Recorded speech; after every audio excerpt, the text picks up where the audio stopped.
जब अनुराग कश्यप ने आपको कास्ट किया ब्लैक फ्राइडे में, तब आपने कितनी फोटो उनके पास जमा की थी? ये जवानी में सारे लोग भूल और चूक करते हैं। एंड तो मैंने ये भी चूक अनुराग की है या इम्तियाज की है? दोनों की है। मेरी चूक है, मैंने उसकी बात मानी। क्या हुआ था? हुआ ये था कि मैं उसकी फिल्म, देखिए हम ना एक साथ बहुत समय हमने बिताया है, एक ही बिल्डिंग में भी रहा करते थे। तो उसकी जब ब्लैक फ्राइडे बन रही थी तो मैं, आपको पता है ब्लैक फ्राइडे का पहला सीन मैंने लिखा है। पहले कुछ और बिगिनिंग थी, फिर मैंने बोला ऐसे ऐसे ऐसे करना चाहिए, क्यों हम इन्वॉल्व रहा करते थे। पहला सीन कौन सा है? नवाज का इंटरोगेशन हो रहा है? एक सीन है जिसमें किसी का इंटरोगेशन हो रहा है। Correct, you are right. वो नवाज ने किया था, शायद किसी और ने किया था, कि उसको मारा जा रहा है, वो बोलता मुझे छोड़ दो मैं बता दूंगा। हाँ, ही इज क्राइंग, दिल सी लाइट है। हाँ, और वो बोलता है कि मैं बता दूंगा कि क्या होने वाला है, ये सब होने वाला है, मैं आपको सब बता देता हूँ। और फिर पुलिस वाले गाली देते हैं कि ये साले, और छोड़ देते हैं। जैसे आपने अभी कहानी बताई थी कुछ देर पहले इसी शो में ना, कि तो वो बोलती, जैसे वो महिला कह रही थी कि आप, तो ये था, और ये उसकी पिक्चर में था सीन नंबर एक्स कहीं बीच में। तो मैंने बोला यार ये जो है ना, you need a good starting point to just like for the audience to kind of think about what the story is going to be और समथिंग, अ गुड ओपनिंग। तो ये इस तरह की जो बात है ना, जो ऐसे पासिंग में जा रही थी, ये पहले होना चाहिए। तो ही सेड ओके तुम लिखो फिर। तो जो भी छोटा मोटा थोड़े बहुत जो चीज़ें हैं उसमें, वो एक्चुअली मैंने लिखा था। तो ही सो हम इन्वॉल्व रहा करते थे, तो कास्टिंग में भी इन्वॉल्व रहा करते थे कि इसमें ये है, आदित्य है, फलाना है, के है।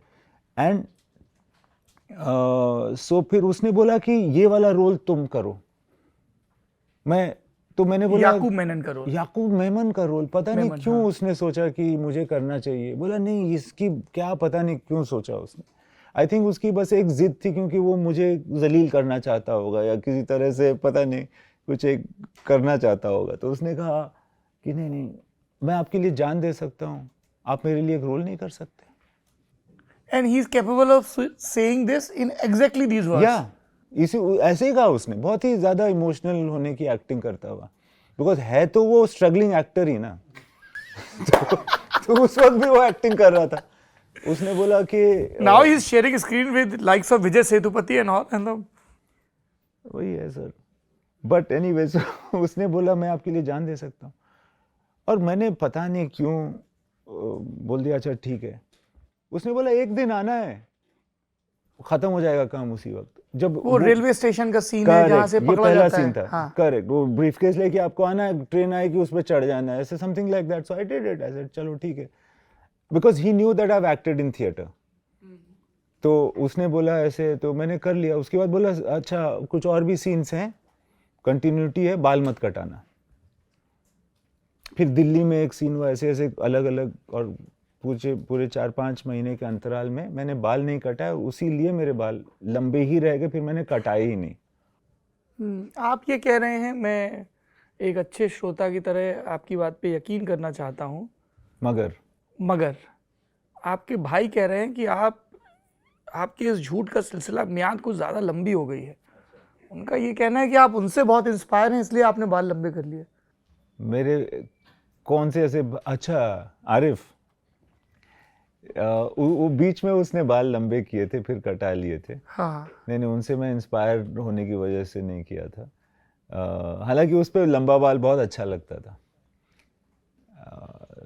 तो अब मेरे लंबे बाल हैं, साजिद जो मेरा छोटा भाई उसके भी लंबे बाल हैं।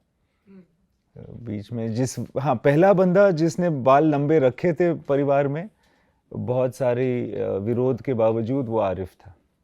ये बगावत की तमाम चिन्हारियों में से एक था। जी। सो ब्लैक फ्राइडे की ये कहानी है, इसलिए याकूब मेमन का रोल करना पड़ा मुझे।